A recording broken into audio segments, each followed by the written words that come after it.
For years, Japan's top experts in decoding secret messages faced U.S. military transmissions that seemed impossible to understand. What they didn't know was that they were trying to break the only wartime code that was never deciphered in all of modern history. March 15, 1944. At the Japanese Naval Intelligence Headquarters, within the Ada Communications Unit in Japan, Commander Atsuzo Kurihara, an officer specialized in deciphering enemy codes, stared intently at an intercepted transmission. For 18 consecutive hours, he and his team of Japan's best code analysts had tried to decode what seemed to be tactical communications from the United States Marine Corps, the U.S. Navy's elite infantry force transmitting from the Marshall Islands, a Pacific territory. The sounds coming through their receivers defied every analytical technique they knew.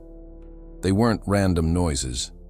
The pattern suggested structured military communication, timing that preceded American attacks, durations consistent with operational orders, and frequencies matching Marine Corps protocols. Yet the language itself remained impenetrable, unlike anything in their extensive archives of Allied communication systems. Kurihara commanded one of the most sophisticated signal intelligence operations in the world. The Ada facility, located 22 miles from Tokyo, employed 500 people operating 118 radio receivers and 20 direction finders, equipment that allowed them to trace the origin of enemy transmissions. His analysts had successfully decoded U.S. diplomatic traffic, British naval communications, and multiple Army codes. They had even penetrated the U.S. State Department's Purple Code before the attack on Pearl Harbor, providing Japan with crucial intelligence during the early years of the war. Yet these marine transmissions represented a total cryptographic failure. 3 years after the war began, after breaking dozens of Allied codes, Japan's brightest minds could not decipher even the basic patterns in these mysterious communications. What Kurihara did not know, what no Japanese intelligence officer would understand until after the war, was that he was listening to the only unbreakable code in modern military history. The story begins not in the Pacific, but in the American Southwest, where for centuries, the Navajo people had preserved a language unlike any other on Earth. The Navajo language belongs to the Athabascan family and, in 1940, had about 170,000 speakers, almost entirely confined to a reservation, a 43,000 square kilometer territory spanning Arizona, New Mexico, Utah, and Colorado. The linguistic traits that would later baffle Japanese codebreakers had evolved over millennia. Navajo is fundamentally verb-centered, with actions described through complex combinations of prefixes that can number in the millions. The language uses 4 distinct tones, high, low, rising, and falling, that completely change the meanings of words. A slight mispronunciation doesn't just alter a word. It can render an entire sentence incomprehensible. Its phonology includes sounds absent from Japanese, English, and most languages in the world. Ejective stops where air bursts from the glottis, a voiceless lateral fricative like wind between teeth, glottalized sonorants, and nasalized vowels. For Japanese speakers trained in a language with only 5 vowel sounds, hearing these phonemes accurately was virtually impossible. Philip Johnston recognized the military potential of this linguistic fortress. Born in 1892, the son of a Protestant missionary on the Navajo reservation, Johnston grew up speaking Navajo fluently, one of fewer than 30 non-Navajos worldwide who could make that claim. By 9, he was translating his father's sermons. By 15, he had traveled to Washington to interpret for Navajo leaders, meeting President Theodore Roosevelt. In December 1941, as the United States recovered from the attack on Pearl Harbor, Johnston read about Army units using Comanche speakers, another indigenous language, in training exercises in Louisiana. The Choctaw people had served in World War I, but those efforts were improvised and limited. Johnston envisioned something revolutionary, a formal military code based on Navajo that would be both unbreakable and practical for modern warfare. On February 28, 1942, Johnston presented his proposal to Major General Clayton Vogel at Camp Elliott, a military base near San Diego. The demonstration was remarkable. 4 Navajos from Los Angeles transmitted messages, while Marine officers timed them against standard procedures.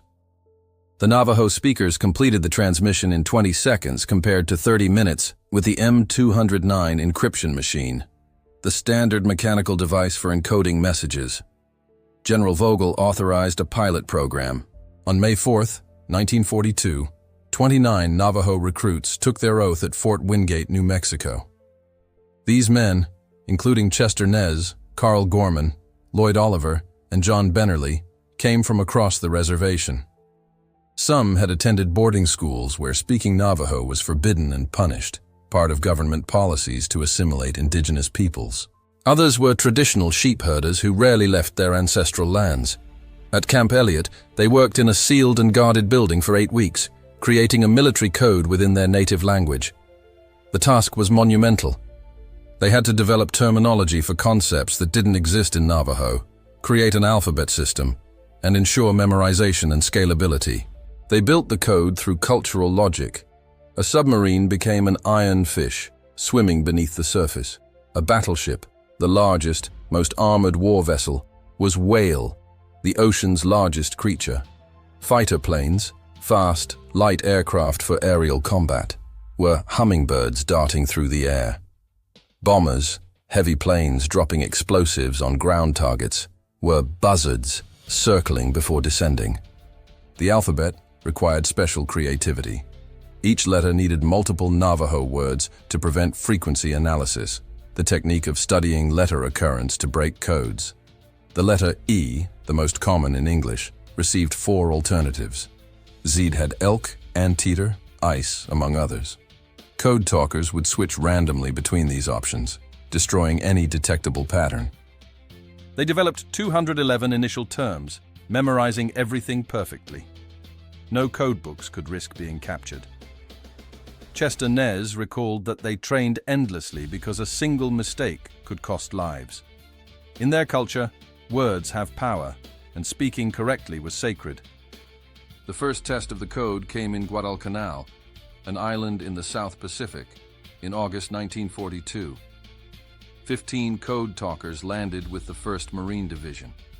The Japanese had anticipated the invasion, having already decoded other Allied communications. But suddenly, the Marines' tactical messages became incomprehensible. At the headquarters of the 8th Japanese Fleet in Rabaul, a military base in Papua New Guinea, intelligence officers rushed to understand these transmissions. Lieutenant Kazuo Yamada, educated at Stanford University before the war, reported that the sounds were structured like language with consistent patterns. But they matched nothing known. Not English, French, Dutch, Spanish, any Filipino dialect, nor any Chinese dialect. Completely alien. The Japanese response was systematic. They assigned their best code analysts, recorded hundreds of hours on wax cylinders, recording devices of the time, and applied every analytical technique. They consulted university linguists, even Buddhist monks who studied ancient languages. Nothing worked. On November 8, 1942, code talker Chester Nez transmitted artillery coordinates that destroyed a Japanese machine gun nest. The 14-second transmission was intercepted but remained meaningless noise to Japanese operators. Within minutes, U.S. shells fell precisely on target. Colonel Haruo Konuma, intelligence officer of the Japanese 17th Army, wrote that the Americans had deployed a code that defeated every attempt. They could no longer anticipate attacks and were fighting blind. Joe Kiyumiya, a Navajo soldier captured in Bataan, the Philippines, in April 1942, became Japan's best hope to break the code. Although fluent in Navajo, he had no knowledge of the military code being developed. When Japanese cryptographers began intercepting Navajo transmissions, they brought Kiyumiya to the Ofuna Interrogation Center, a Japanese facility for prisoners of war. They played him recordings of code talkers. Kiyumiya heard Navajo words, but in nonsensical combinations. The turtle is attacking the iron fish. The hummingbird is carrying eggs. When he couldn't translate, the interrogators accused him of lying. The torture escalated systematically for months. Water torture, beatings, hanging by the arms for hours. They starved him down to 40 kilograms, offering food in exchange for translations. Despite everything, Kiyumiya could only repeat the truth. He understood the words, but not their military meaning. A Japanese intelligence report from May 1943 documented their frustration. The prisoner appears to be a native speaker of the mysterious language but cannot comprehend the messages. Assessment: either extraordinary resistance or the enemy uses a specialized code within the native language requiring specific training. The second assessment was correct. Even fluent Navajo speakers could not understand without training. Kiyumiya survived 3.5 years of captivity. His inability to help convinced Japanese intelligence they were facing something unprecedented. By the end of 1943, they largely abandoned attempts to decode Navajo transmissions. Success in Guadalcanal led to immediate expansion. Major General Alexander Vandegrift wrote that the Navajo communicators had proven invaluable. Their transmissions were faster than any encoding device and absolutely secure. A formal code talker school at Camp Pendleton, another Marine base, began processing classes every 8 weeks. By the end of the war, between 375 and 420 Navajo Marines had served as code talkers across all 6 Marine divisions. The training was unlike anything in Marine Corps history. Recruits practiced in soundproof booths while instructors blasted battle noise. They transmitted using gas masks while running to exhaustion. Thomas Bigay, who enlisted at 15, described being pushed beyond possible limits because lives depended on their precision. The code evolved continuously. New technologies required new vocabulary. The atomic bomb became metal egg. Kamikaze pilots, Japanese aviators who performed suicide attacks by crashing their planes into targets, were wind of death. Every addition was logical to Navajo speakers, but incomprehensible to outsiders. By mid-1943, Japanese intelligence devoted substantial resources to breaking the code. The 4th section of the Imperial Navy assigned 30 cryptographic analysts exclusively to these transmissions. Captain Yoshiro Tanaka tested innovative approaches: musical analysis for tonal patterns, comparison with recordings of Native Americans, consultations with scholars who had studied in the United States. They developed special recording equipment to slow transmissions without distorting pitch. They created visual sound representations using oscilloscopes, devices that graphically display sound waves, and applied statistical analysis to frequencies and sound patterns. Lieutenant Commander Masao Yamada later revealed that they identified certain patterns, likely call signs, correlations between message length and operation complexity. But without understanding the words, these had minimal value. Japanese forces received orders to capture Marine communication personnel alive. Rewards of 10,000 yen, equivalent to 10 years' salary, were offered for code talker equipment or materials. Several close calls occurred, but no code talker was ever captured with intact equipment. The Central Pacific Campaign proved the strategic importance of the code talkers. In Tarawa, a heavily defended atoll, in November 1943, 6 code talkers maintained communications through 76 hours of brutal combat. Lloyd Oliver transmitted continuously for 48 hours, coordinating naval fire despite constant bombardment. During the Marianas Campaign, a group of islands in the Western Pacific, 24 code talkers operated around the clock on Saipan. Lieutenant Commander Takashi Furukawa had decoded conventional communications to anticipate the invasion, but once the Marines landed, tactical intelligence vanished. Colonel Takashi Saito noted that Japanese commanders felt abandoned without the intelligence they had relied on. In Peleliu, another Pacific island, code talker Jimmy King transmitted for 6 hours during a counterattack after his partner was killed. He coordinated artillery from 3 battalions, sending 40 error-free messages under direct fire. The battle for Iwo Jima, a small, volcanic, and strategically crucial island, represented the greatest contribution of the code talkers. Major Howard Connor coordinated the entire initial assault through the Navajo Code. 6 code talkers working in teams maintained continuous communication during the critical first 48 hours of the invasion. General Tadamichi Kuribayashi, the Japanese commander on the island, had spent 2 years preparing, building an underground fortress with 18 kilometers of tunnels. His defensive plan depended on intercepting U.S. communications to trigger counterattacks. That plan failed completely. For 48 hours, the 6 code talkers sent and received more than 800 flawless messages. They coordinated 30,000 Marines landing, naval fire from 100 ships, close air support, enemy positions, medical evacuations, supplies, and tactical orders, all while under constant fire. Major Connor later testified that without the Navajos, the Marines could never have taken Iwo Jima. During those first 48 hours, he had 6 Navajo radio networks operating 24 hours a day. They sent and received more than 800 messages without a single error. The entire operation was directed through the Navajo Code.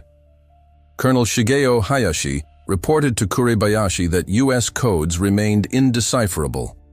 Artillery requests completed in 20 seconds via Navajo would have taken 30 minutes conventionally, the difference between destroying positions and losing them. In Okinawa, the last major battle before the end of the war, 35 code talkers coordinated the largest Pacific assault, 183,000 troops over 82 days. Japanese forces attempted jamming and voice mimicry, but could not reproduce the tonal qualities of Navajo. Lieutenant Hiroshi Miyamoto's attempts to imitate the language sounded, according to code talker Alfred Newman, like someone gargling while trying to talk. On August 14, 1945, code talker Teddy Draper transmitted the most significant message of the war: the Japanese surrender. The message went through Navajo before conventional channels, a fitting end to the war of the code talkers. After the war, American interrogators discovered the extent of Japanese efforts and their complete failure. Lieutenant General Seizo Arisue, Japan's chief of intelligence, admitted they never broke the Marines' code.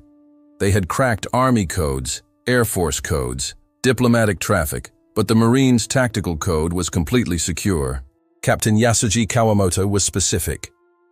They had recorded thousands of transmissions. Their best linguists studied them for 3 years. Nothing worked. It was their greatest cryptanalytic failure. In 1944, analysts had noticed tonal patterns suggesting Native American languages. They requested German assistance, but wartime difficulties and German ignorance prevented progress. Colonel Masao Yamada admitted that the inability to read Marine communications cost thousands of lives. Every Marine operation after 1942 was a mystery until it began.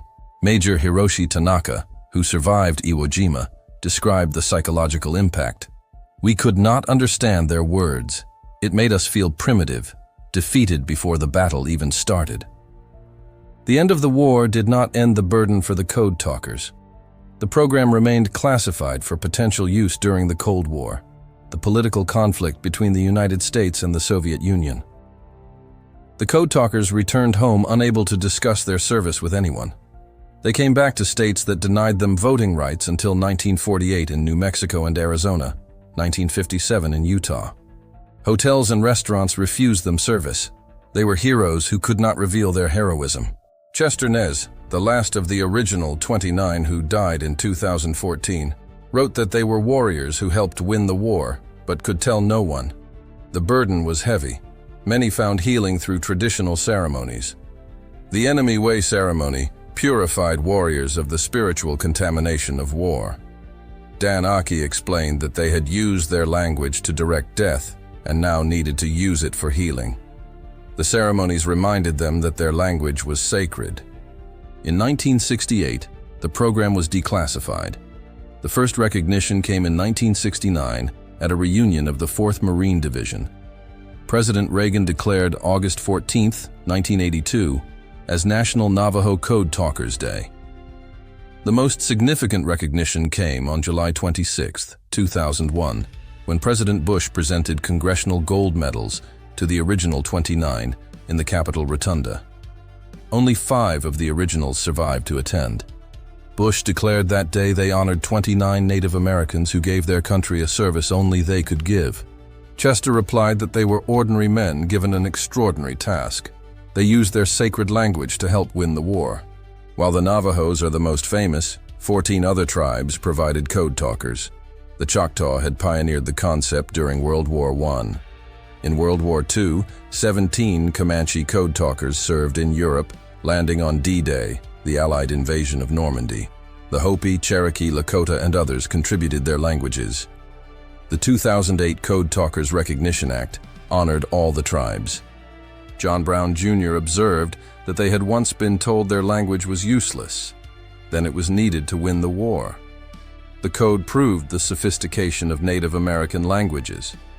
The Code Talkers modernized Navajo in real time, creating grammatical constructions and adapting metaphors for military purposes. The language's agglutinative nature allowed complex ideas in single words. What required paragraphs in English became brief, powerful phrases in Navajo. Dr. William Morgan noted that they proved indigenous languages were not primitive. They showed that Navajo could express anything, from ceremony to warfare. The Navajo Code introduced cultural encryption security through linguistic barriers that no mathematics could overcome. This influenced post-war intelligence operations, and the concept remains relevant today as quantum computing threatens mathematical encryption. Colonel David Hatch assessed that they achieved something unique, a code never broken, never compromised. It demonstrated that human linguistic ability could exceed mechanical encryption. In the 1980s, Japanese scholars examined their failure. Professor Teo Yoshikawa revealed that 30 cryptographic analysts had worked exclusively on these transmissions for 2 years, consulting multiple universities. Captain Minoru Yamada disclosed that by late 1943 they knew it was a Native American language, but could not identify which one. Lieutenant Commander Shigeru Fukumoto admitted that using a native language was so simple, so elegant, that they had never considered it. In the 1990s, photographer Kenji Kawano documented the surviving code talkers. His exhibitions in Tokyo and Hiroshima introduced the Japanese public to their story. Code talker Albert Smith told Japanese audiences that both sides had been warriors. His language had helped defeat them, but now it helped them understand each other. In 2010, the symposium of the Japanese Intelligence Studies Association featured Admiral Hiroaki Abe. "The Navajo Code represents perfect encryption," he said. "We had the best code breakers in Asia, but we were completely defeated." A recognition of respect for the courage and creativity of their adversaries. Today, only 2 code talkers survive out of the approximately 400 who served, Thomas B. Gay and Peter MacDonald. Though not among the original 29, they were crucial to the operational success of the code. Peter MacDonald, now 96 years old, continues to speak publicly. They showed that the strength of the United States comes from its diversity. Its many languages and cultures make it stronger. The Navajo language, once suppressed, is now recognized as strategically vital. Federal funding references the history of the code talkers. Young Native Americans study ancestral languages with renewed pride. Dr. Jennifer Dennett-Dale observed that the code talkers transformed how Native Americans see themselves and how America sees them. They proved that their languages are not museum relics but living resources. The Navajo Code talkers accomplished the most remarkable feat in military history, creating an unbreakable code that defied Japanese intelligence throughout World War II. Between 375 and 420, Navajo Marines served, transmitting tens of thousands of error-free messages under combat conditions. The deeper meaning lies in what they represented. Native Americans using their own language, once targeted for eradication by the U.S. government, to defend that very nation. Young men from marginalized communities provided capabilities that sophisticated allies could not match. Japan's failure was not only a tactical defeat but a fundamental blindness. They prepared for American technology and codes, not for American diversity, languages and cultures beyond their reach. The empire that proclaimed racial superiority was, in part, defeated by that very diversity. Lieutenant General Arisue's admission that Japan never deciphered the code used by the Marines acknowledged a profound truth. They had faced an opponent whose strength came from incomprehensible sources, a gesture of mutual respect between warriors. The Code Talkers embodied an America that Japanese ideology could not comprehend. They proved that the nation's greatest strength was not industrial power, but human diversity. Linguistic variety became a strategic advantage. The Navajo language that boarding schools once tried to eliminate became the key to victory in the Pacific. As the last Code Talkers pass into history, their legacy endures. The language once forbidden is now taught with pride. Native American veterans are honored for serving at the highest per capita rates. Diversity strengthening security is now accepted doctrine. The voices that once spoke Navajo across the Pacific battlefields carried a transcendent message. America's strength comes from many voices, peoples, and languages, united in purpose, yet strengthened by difference. The unbreakable code remains unbroken, living in every native child speaking their ancestral tongue with pride, in every acknowledgement that minority contributions strengthen identity, in every understanding that our differences make us stronger together. The Code Talkers sent messages Japan never decoded, but their greatest message was universal. Diversity brings strength, culture brings power, and indigenous knowledge serves modern purpose. Young Navajos who once used their sacred language as a weapon and later as an instrument of peace proved forever that America's greatest encryption is diversity itself, unbreakable because it rises from the boundless experience and wisdom of humanity. And most remarkable of all, the Japanese officers who spent years trying to break the code ended up deeply admiring what they could never decipher, acknowledging that sometimes defeat teaches the most valuable lessons about respect and humility.